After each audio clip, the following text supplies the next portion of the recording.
السلام علیکم ورحمۃ اللہ وبرکاتہ۔ اعوذ باللہ من الشیطان الرجیم، بسم اللہ الرحمن الرحیم۔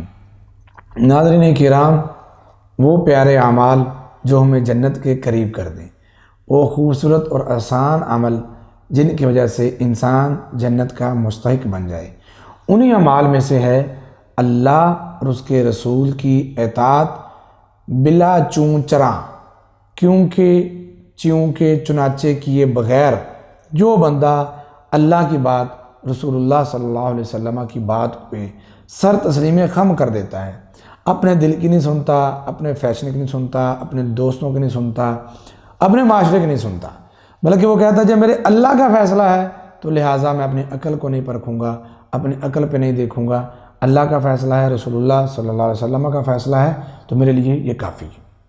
ایسے شخص کے لیے جنت میں جانا انتہائی آسان ہے۔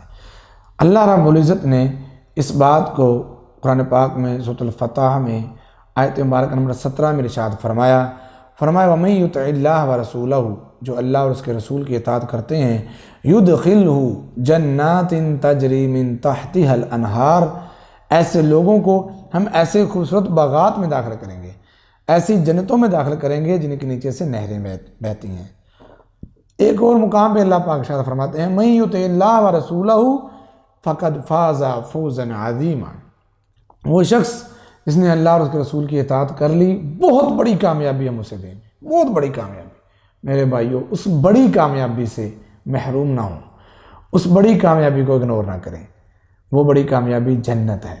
جنت میں جانے کے لیے یہ ضروری ہے کہ ہم اللہ اور اس کے رسول محمد رسول اللہ صلی اللہ علیہ وسلم کی غلامی کریں، آپ کی اطاعت اور آپ کی فرما برداری کریں۔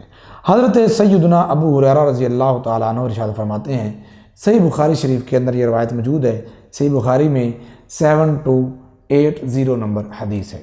رسول اللہ صلی اللہ علیہ وسلم نے خود ارشاد فرمایا کل امتی یدخلون الجنہ الا من ابا، میرے صحابہ، میرے سارے امتی جنت میں جائیں گے، سارے امتی۔ صحابہ کہتے ہیں ہم خوش ہو گئے، لیکن ساتھ ہی آپ نے فرمایا الا من ابا، وہ جنت میں نہیں جائے گا جس نے جنت میں جانے سے انکار کر دیا۔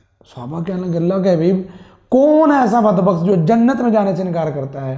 تو آپ نے فرمایا جس نے میری اطاعت کر لی، من اعطانی فدخل الجنہ ومن عصانی فقد ابا، جس نے میری حدیث سننے کے بعد، جس نے میری بات سننے کے بعد اطاعت کر لی، وہ جنت کا مستحق، وہ جنت میں چلا گیا۔ اور جس نے میری بات سننے کے بعد، حدیث سننے کے بعد، داڑھی اچھی نہیں لگتی، یہ بات عقل نہیں مانتی، یہ بات میرے اسٹیٹس کے خلاف ہے، یہ بات میرا معاشرہ ایکسیپٹ نہیں کرتا، یہ بات تو میری برادری کو پسند نہیں ہے، اس نے یہ باتیں کی اور حدیث کو ماننے سے انکار کر دیا، گویا اس نے جنت میں جانے سے خود انکار کر دیا ہے۔ میرے بھائیوں اور میری بہنوں، اللہ اور اس کے رسول کی اطاعت اپنے لیے حفظ جان بنا لیجیے۔ جیسے سانسیں ضروری ہیں، ایسے اللہ اور اس کے رسول کی اطاعت بھی ضروری ہے۔ اللہ مجھے آپ کو اپنا اور اپنے پیارے پیغمبر کا مطیع اور فرما بردار بن کے رہنے کی توفیق عطا فرمائے، آمین ثم آمین۔